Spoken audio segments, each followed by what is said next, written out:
বগুড়া সদর 6 আসনের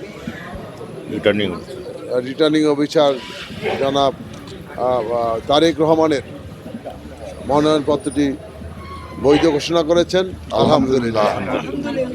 এবং বিকল্প প্রার্থী হিসাবে আমাদের বগুড়া গাবতলী সাধারণপুরের 7 নির্বাচনী এলাকায় গাবতলী থানার সভাপতি, বিএনপি সভাপতি এবং জেলা বিএনপি সহসভাপতি মোর্শেদ মিল্টন মনোনয়নপত্র দাখিল করেছিলেন। সেটিও যাচাই বাছাই অন্তে জেলা প্রশাসক মাননীয় রিটার্নিং অফিসার সাহেব সেটিকেও বৈধ ঘোষণা করেছেন আলহামদুলিল্লাহ। তো আমাদের এই বগুড়া সদর এবং গাবতলী 6 এবং 7 এটি সবসময় আমাদের দেশনেত্রী বেগম খালেদা জিয়া নির্বাচন করতেন। আপনারা জানেন এখান থেকে বারবার নির্বাচন করেছেন, বাংলাদেশের সর্বোচ্চ ভোট পেয়েছেন। এবং আজকে তার অনুপস্থিতি এবং তার এই যে শূন্যতা আমরা অনুভব করছি, আমরা তার নির্বাচনের কাজে আমরা সবসময় এই গাবতলী এবং সদরে আমরা তার হয়ে কাজ করেছি। আজকে আমাদের খারাপ লাগছে, তারপরও যেহেতু তারই সুযোগ্য সন্তান বিএনপি ভারপ্রাপ্ত চেয়ারম্যান তারেক রহমান বগুড়া সদর থেকে নির্বাচন করছেন, এটি আমাদের জন্য আনন্দের। এবং আমরা মনে করি আমাদের তারেক রহমান আমাদের সেই শূন্যস্থান পূরণ করবে, বগুড়ার মানুষের আশা আকাঙ্ক্ষা যেটি রয়েছে সেটি বাস্তবায়ন করবেন। দীর্ঘ 16টি বছর বগুড়া মানুষ বঞ্চিত ছিলেন, বগুড়ার মানুষ অবহেলিত ছিলেন, বগুড়ার উন্নয়ন কর্মকাণ্ড থেকে সব কিছু থেকে বঞ্চিত ছিল।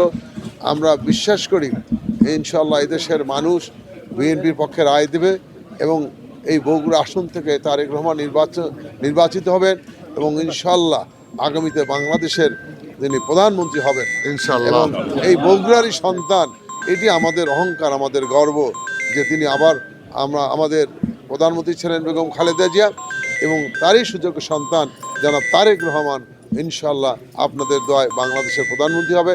আমরা বগুড়ার সর্বস্তরের মানুষের সহযোগিতা কামনা করছি, আমরা সাংবাদিক বন্ধুদের সহযোগিতা কামনা করছি আপনাদের। আলহামদুলিল্লাহ, ধন্যবাদ। আজকে যাচাই বাছাই শেষে আমারটা চূড়ান্তভাবে অনুমোদন করা হলো আলহামদুলিল্লাহ। আমরা ধন্যবাদ জানাই আপনাদেরকেও, আপনারা আমাদের পাশে ছিলেন। আমরা আশা করি যে আগামী জাতীয় সংসদ নির্বাচন বগুড়ায়, বিশেষ করে বগুড়া সদরে অত্যন্ত সুষ্ঠুভাবে সম্পন্ন হবে। এক্ষেত্রে প্রশাসনের যথাযথ ভূমিকা আমরা কামনা করব। লেভেল প্লেইং ফিল্ড বলতে যা বোঝায় এটা বগুড়ার জন্য অতীব জরুরি।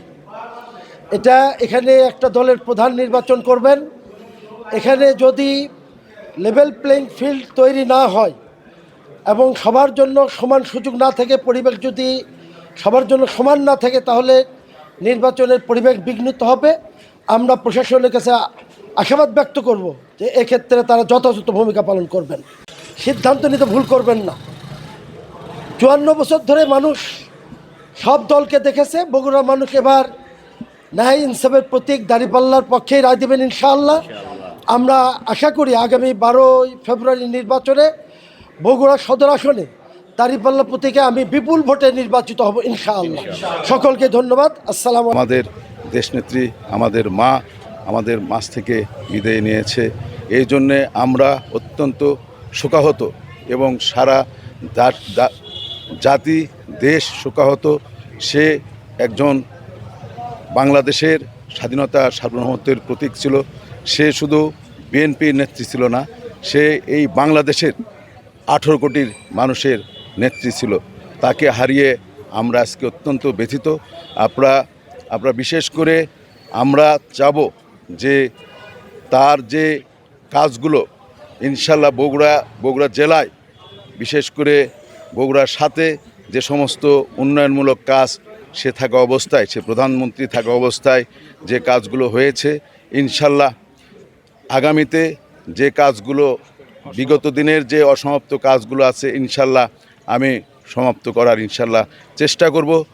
বিকাশ করতে না পারে যদি এদের সুন্দর হতে পারে না। যারা হুমকি দেয় যারা গালি দেয় তারা গণতন্ত্রে বিশ্বাস করে না। আমরা মনে করি আমাদের যে ভাইরা আছে তারা সকলেই গণতন্ত্রের প্রতি শ্রদ্ধাশীল।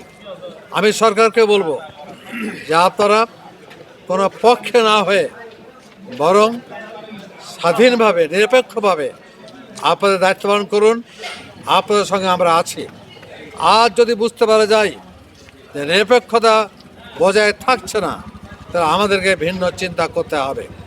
সম্মানিত বন্ধুগণ, আপনারা জানেন যে আজকে সরকার যেভাবে এগুচ্ছে আমরা সরকার স্বাগত জানাই।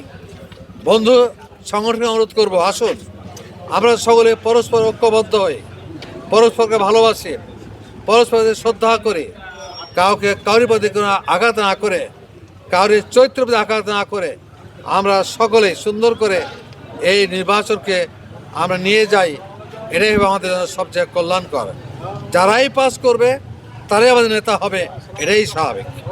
আমরা তাই চাই সকল আসুন ঐক্যবদ্ধভাবে। যে হাওয়া উঠেছে আজকে বাংলাদেশে ইসলামী আন্দোলনের পক্ষে, ইসলামী জয়ের পক্ষে যে হাওয়া উঠেছে, আমার বিশ্বাস আজ হোক কাল হোক আমরা এদেশে ইসলামী আইন চালু করবো ইনশাআল্লাহ। গাবতলীর জনগণ, সাধারণ জনগণ এই ব্যাপারে প্রস্তুত আছে। আমি সকলের দোয়া চাই, আশীর্বাদ চাই।